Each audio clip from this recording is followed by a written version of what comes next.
Hello friends, இப்போ நம்ம வறுவலுக்கெல்லாம் பயன்படுத்துகிற கார மிளகாய்த்தூள் எப்படி அரைக்கலான்னு ஒரு டிப்ஸ் தரேன், வாங்க பார்க்கலாம். அதாவது இந்த நீட்டு மிளகா மட்டும் அரைச்சோம்னா காரம் அதிகமாக இருக்கும், ஆனால் கலர் இருக்காது. இது வந்து காஷ்மீர் மிளகாய். இது மட்டும் நம்ம அரைச்சோம்னா கலர் இருக்கும், காரம் இருக்காது. அதனால் நான் என்ன செய்வேன்னா, இது 1/4 கிலோ காஷ்மீர் மிளகாய், 1/4 கிலோவும் நீட்டு மிளகாய் 1/4 கிலோ ரெண்டையும் காய வச்சு மிக்ஸ் பண்ணி அரைச்சிட்டு வந்து ஒன்றா சேர்த்து அரைச்சிட்டு வந்து வச்சுப்பேன். அப்போ காரமும் இருக்கும், நமக்கு போதுமான காரமும் இருக்கும், கலரும் நல்லாயிருக்கும்.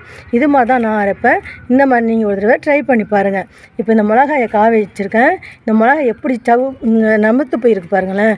நல்லா காஞ்சி நம்ம மிளகாய் இப்படி பண்ணோம்னா உடையணும். அந்தளவு காஞ்சோடனே நம்ம எடுத்துகிட்டு போய் அரைச்சிட்டு வந்து ஏர்டைட் பாக்ஸில் போட்டு வச்சுக்கலாம். இதுவுமே எனக்கு 6 மாதத்துக்கு வரும். இது 1/4 கிலோ, இது 1/4 கிலோ கலந்து அரைச்சி ஏர்டைட் கண்டெய்னரில் போட்டு வச்சுக்கோங்க. இந்த மாதிரி நீங்கள் ட்ரை பண்ணி பாருங்கள். Thank you friends, by.